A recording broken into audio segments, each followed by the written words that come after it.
ఏంటి ఆయనకి ముక్కలు పంచుతున్నారు? ఆయన దగ్గర డబ్బు లేదుగా. మరి ఇంకా ఎందుకు కూర్చున్నావు? లేచిపోయా. మీ డబ్బు ఎక్కడికి పోదు. ఈ ఒక్కట వేయండి. డబ్బులు లేకుండా కుదరదండి. అలా అనకండి.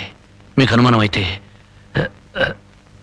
ఈ పాల డబ్బా పెట్టుకుని 100 రూపాయలు ఇవ్వండి. పాల డబ్బాలకి ఫినాయిల్ డబ్బాలకి అప్పులు ఇవ్వడానికయ్యా ఇక్కడ కూర్చుంది? లేదండి, ఈ ఆట నేను తప్పకుండా గెలుస్తాను. పేకాట్లో ఎవడు గెలుస్తాడో పేకలు కనిపెట్టినాడో చెప్పలేకపోయాడు. నువ్వేం చెబుతావు? అంతగా అడుగుతున్నావు గనక ఈ 100 ఇస్తున్నాను, ఆ డబ్బా ఇవ్వు.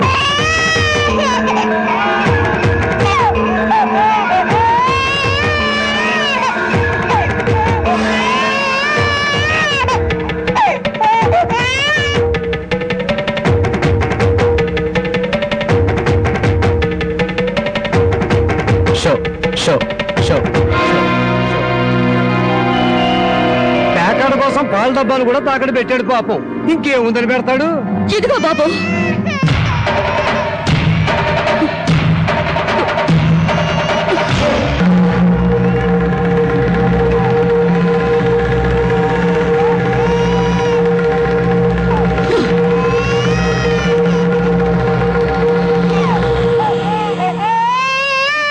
జానకి, నన్ను నా బిడ్డని తాగట్టు పెట్టుకుని మా ఆయన ఆడివ్వండి బాబు.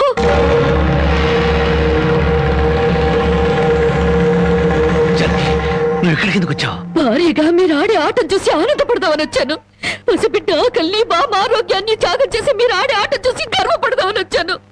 జానకి, నన్ను క్షమించు. జానకి, నన్ను క్షమించు. లేదండి, భారీగా నా ధర్మాన్ని నిలబెట్టుకున్నాను. భారతంలో ధర్మరాజు జూదంలో తన భార్యని పణంగా పెట్టిన భారతీయ సాంప్రదాయానికి నా మొగుడు వారసుడైనందుకు పొంగిపోతున్నాను. ఇప్పుడు నాతో పాటు నా బిడ్డని ఈ జూదంలో పెట్టి పాత పురాణానికి కొత్త అక్షరాలు చేరుస్తున్నాను.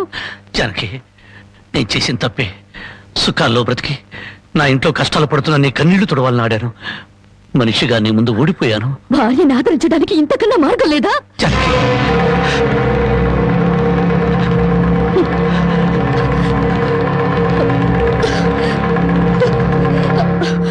అయ్యా బాబు, పశువులు కూడా కష్టపడి బతుకుతాయి, కానీ మీరు ఈ పేకాడితే గాని బతకలేరు. గడ్డి తిన్న పశువులకి పాలిచ్చే లక్షణం ఉన్నప్పుడు బుద్ధొచ్చిన మీకు ఈ పేకాట మీద సంపాదించి గడ్డి తినే అలవాటు ఎందుకు వచ్చింది, ఎలా వచ్చింది? భారతంలో 105 జూదం ఆడితే ఈ భారతదేశంలో పేట పేటకి భారత జూదం నడిపి మీ సంసారాలు ఎందుకు పాడు చేసుకుంటున్నారు? మీరు 3 ముక్కల ఆట ఆడే ముందు మీరు 3 ముళ్ళు వేసిన మీ ఇంటి ఆడదానికి కాస్త విషం ఇచ్చి చంపొచ్చి ఆడుకోండి అయ్యా, ఆడుకోండి.